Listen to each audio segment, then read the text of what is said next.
Hey, it's NPR's Book of the Day. I'm Andrew Limbong. There's a moment in today's interview where author Ruth Reichl describes eating an oyster in such a beautifully precious way that it made me nostalgic. Not for eating oysters, I mean, I like them just fine, but for being young and having the possibilities of the world finally be revealed to you.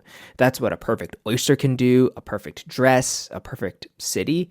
Reichel's novel is titled The Paris Novel, and I think you can guess what city it's about. And she admits to NPR Scott Simon that the Paris she's depicting is today something of a dream, but it's a dream worth remembering. That's after the break. Support for this podcast and the following message come from the Southern Environmental Law Center, the South's largest environmental advocate and protector. SELC is dedicated to tackling the toughest environmental challenges by protecting our air, water, land, wildlife, and the people that live there. Learn more at southernenvironment.org. This message comes from NPR sponsor Mint Mobile. From the gas pump to the grocery store, inflation is everywhere. So Mint Mobile is offering premium wireless starting at just $15 a month. To get your new phone plan for just $15, go to mintmobile.com/switch. Ruth Reichl has written a novel that includes art, fashion, literature, the shadow of buried trauma, and awakening to the joy of food, 1980s Paris. Let's ask the author to read from a genuine love scene. The oysters arrived on a deep bed of ice. She had never eaten an oyster, and she stared down at the platter. A ruffle of black encircled each opalescent heart. She thought of orchids. Triangles of lemons sat on the ice, and she picked one up and squeezed it, inhaling the prickly aroma. Then she reached for an oyster, tipped her head, and tossed it back. The oyster was cool and slippery, the flavor so briny it was like diving into the ocean. She closed her eyes to savor the experience. Make it last. Oh, oysters, where have you been all my life?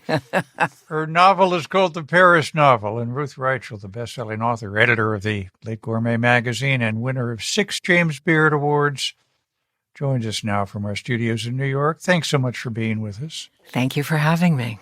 By the time we read this scene, a young New York book editor named Stella has lost her mother, who left her with the funds to go to Paris. But why does she almost have to force herself? Stella has had a very traumatic childhood, and how she responds to this is by closing her life down. She has a very small life where she does the same few things over and over again. It's how she feels safe. And so the idea of going to Paris, of going anywhere, of getting out of her routine is horrible to her.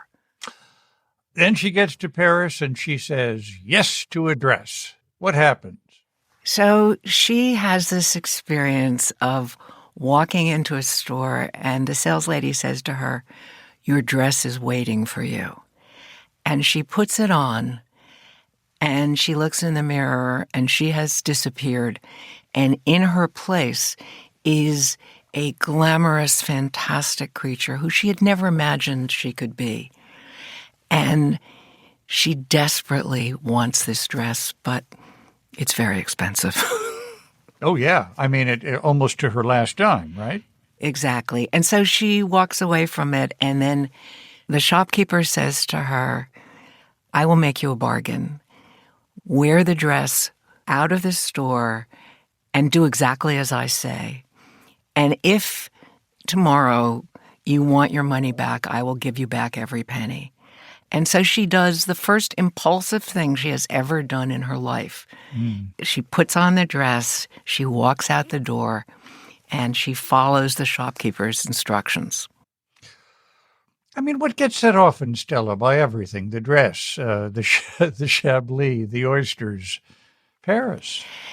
She discovers pleasure. She discovers life. The first thing that the shopkeeper says is, "Go and eat oysters and drink Chablis." And, I am a person who really believes that food is a way of coming into the world, and that if you allow yourself to really experience food, it opens you up to so much else. And that's what happens to Stella. And then there's art. And, the whole world comes to her. She becomes, I think it's fair to say, fascinated in the works of an artist who was probably better known as Manet's favorite model, wasn't she? She was. And this is very close to my heart. I have a master's in history of art, and I actually wanted to write my master's thesis on Victorine, who we know that she became an artist because she showed in the Salon 6 times, and she has virtually been erased by history. She's famous as a model, but not as an artist. Yeah. And as a woman, it has always really annoyed me that history has just forgotten her, because what she did was really extraordinary. She was a woman, a working-class woman. Women weren't allowed to go to the École des Beaux-Arts. Working-class women certainly weren't allowed anything. Women had no rights in that France. And here's this woman who somehow managed to make something of herself, and all of the biographies of all of the artists, the male artists that she modeled for, all say that she was a prostitute, a drunkard, a failure.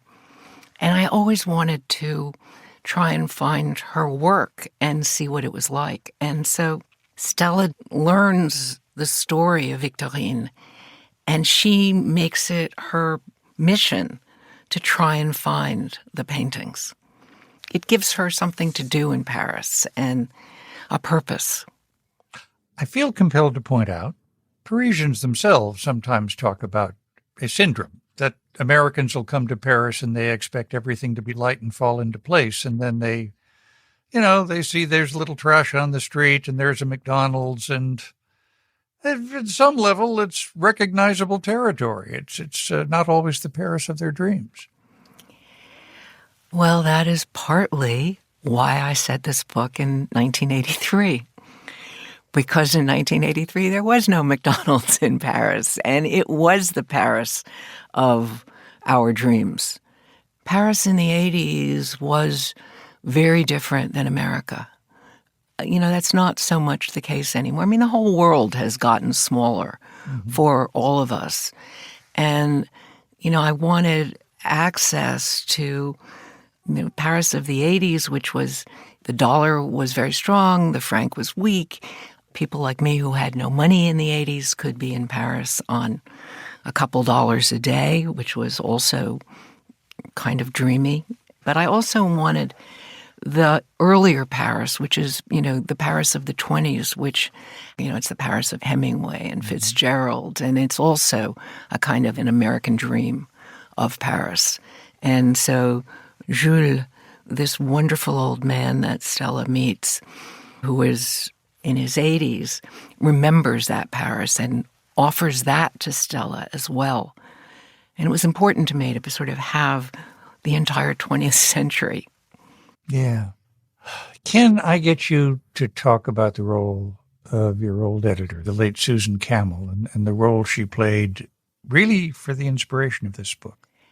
So Susan, who was a legendary editor, truly one of the great editors. And my last book, Save Me the Plums, I had a chapter about a little black dress that I tried on. And this is a real story where I tried it on and it transformed me, and I desperately wanted it, but it was $6,000 and I didn't buy it. This is uncomfortably close to the novel, isn't it? Well, it is. And because Susan said to me, I love that Paris chapter in Save Me the Plums so much. Couldn't you write a novel about it? And the minute she said it, I saw the novel. I had this notion, who the characters were. And so I wrote this book very much for Susan, who sadly passed away before she could read the book. And it makes me so sad because I know she would love this book. May I ask, Ruth, is there a lot of the younger you in Stella? No, not at all. I'm not this repressed person that she is. And no, I tried very hard to make someone who was not me. After all, I've written a lot of memoirs. Yeah. But what there is in it is everything that I love: art, food, fashion, literature. I got to just put all of my passions into the book. I'm not proud of this last question, but I have to ask it. Favorite oyster? This is a very arcane answer, but Olympia oysters, which are native to the Pacific Northwest in America and which almost vanished and were brought back, and they are exquisite, tiny little oysters. And I love them, love them. Ruth Reichl's newest is the Paris novel. Thank you so much for being with us. Thank you, Scott. It was really a pleasure.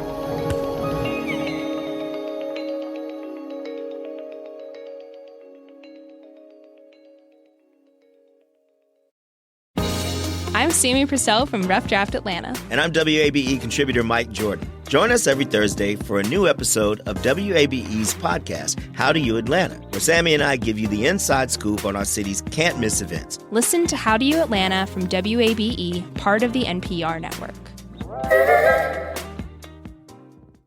This message comes from Explore Asheville. How can cities be revitalized? How can the past inform the future of democracy? Explore these questions and more with insightful speakers at Asheville Ideas Fest, June 17th through 20th. Tickets at AshevilleIdeasFest.com.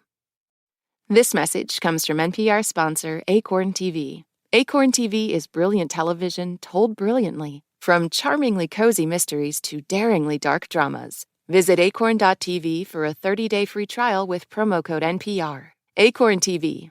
Brilliant.